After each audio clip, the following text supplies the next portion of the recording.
Hello বন্ধুরা, অভিশপ্ত রাতের 93 নম্বর এপিসোডে তোমাদের স্বাগত। আজকের রোমাঞ্চকর ভয়ের কাহিনীটি শেয়ার করেছেন দীপনীল নন্দী, বারাসাত, উত্তর 24 পরগনা থেকে।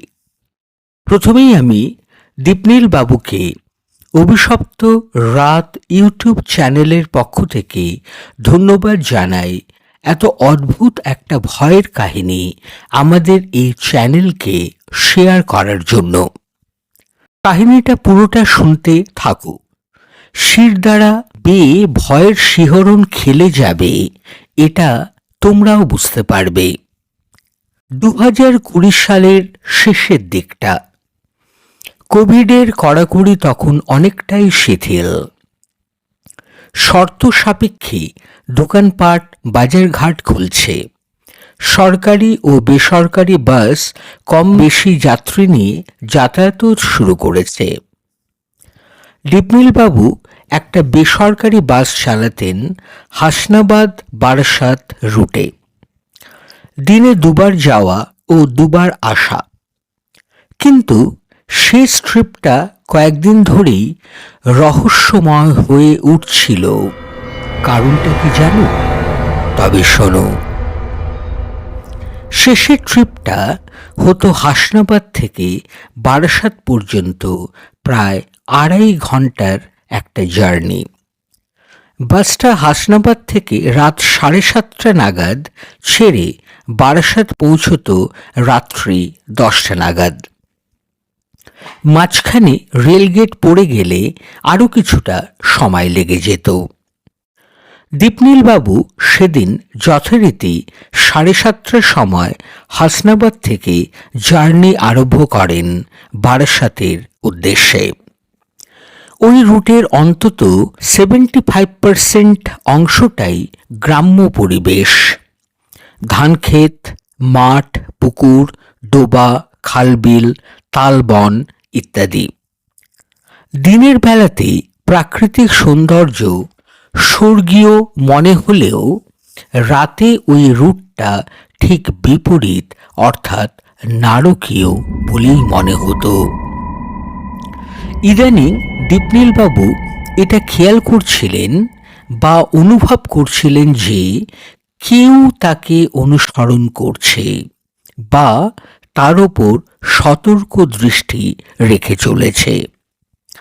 এখন প্রশ্ন হলো যে কে সেটা করছে বা কেনই বা সেটা করছে। মাঝে মধ্যেই ঘুটঘুটে অন্ধকার রাস্তাঘাট বা ধানক্ষেত বা তালবনে একটা সাদা কাপড়ে নারী মূর্তি দেখতে পেতেন তিনি।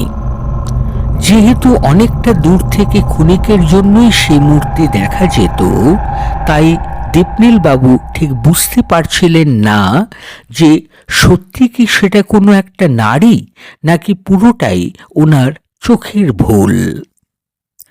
মাঝে মধ্যেই তিনি ওই বাসের কন্ডাক্টর মাধববাবুকে বলেছিলেন বিষয়টি। মাধববাবু ঘোর নাস্তিক, সুতরাং তিনি বিষয়টি সম্পূর্ণ হেসেই উড়িয়ে দেন। তাই পরবর্তী সময় দীপনীলবাবু মাধববাবুকে ওই ব্যাপারে আর কিছুই বলতেন না। কিন্তু যখনই তিনি হাসনাবাদ থেকে ফেরার পথে অন্ধকার স্থানগুলোতে মাঝে মধ্যে ওই সাদা পোশাক পরা নারী মূর্তি দেখতেন, পা দিয়ে না হেঁটেই সে শূন্যে ভেসে চলেছে, তিনি তা হজম করতে পারছিলেন না। দীপনীলবাবু বিষয়টার গুরুত্ব বুঝে ওই বাসের মালিককে ঘটনাটা খুলে বলেন এবং অনুরোধ করেন যে শেষ ট্রিপটা বন্ধ করে দিতে। কিন্তু ওই মালিক ছিলেন একজন পাকা ব্যবসায়ী। ওই বাস মালিক রীতিমতো হুমকি দেন যে ওই জেলাতে অনেকেই ভালো গাড়ি চালাতে পারেন এবং তাদের কাজের খুবই প্রয়োজন।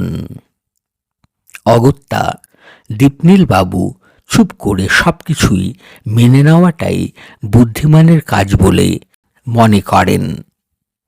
এইভাবেই প্রায় 7 দিন পার হয়।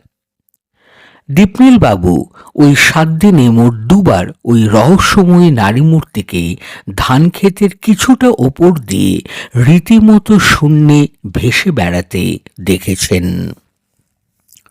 কিন্তু কোনো একটা শনিবার ছিল অমাবস্যা। সেদিন রাতেই ঘটে যায় এক বড় অঘটন। যথারীতি দীপনীল বাবু সময় মতোই বাস ছাড়েন হাসনাবাদ থেকে সন্ধে 7:30টার সময়। 3টে কি 4টে স্টপেজ পার করার পর ঘটতে শুরু করে অলৌকিক সব ঘটনা। বাসে তখন মেরে কেটে 4 থেকে 5 জন যাত্রী। বাসের ভেতরের সিলিংয়ের আলোগুলো হঠাৎ ফ্লিকার করতে আরম্ভ করে দেয়। বিচ্ছিরিভাবে বাসের ইঞ্জিন থেকে শব্দ এবং গন্ধ বেরোতে আরম্ভ করে। দীপনীল বাবু একটা অদ্ভুত অস্বস্তি অনুভব করেন। ওনার শরীরটাই শুধু নয়, বাসটার কেমন যেন ভারী ভারী লাগে ওনার কাছে। হঠাৎ উনি খেয়াল করেন যে সেই রহস্যময়ী নারী সাদা শাড়ি পরে বাসের সমান গতিতে মাটিতে পা না রেখেই কেমন অদ্ভুতভাবে ভেসে চলেছেন। দীপনীল বাবু গাড়ি চালানোর ব্যালেন্স হারাতে আরম্ভ করে দেন। খুব ভাগ্য ভালো যে ঠিক তার পরের স্টপেজেই ওই 4-5 জন যাত্রী নেমে যান। বাস তখন একেবারেই খালি। বাস ছাড়ে, সামনে এগোতেও থাকে। দীপনীল বাবু আর কন্ডাক্টর মাধব বাবু ছাড়া বাসে আর কেউ নেই। কিছুক্ষণ বাস চলার পর দীপনীল বাবু খেয়াল করেন যে সাদা শাড়ি পরা নারী মূর্তিটা বাসের বাইরে বাসের সমান গতিতে ভেসে চলেছিলেন কিছুক্ষণ আগে, তিনি আর বাইরে নেই। তিনি একেবারে বাসের পেছনের সিট অলংকৃত করে বসে আছেন।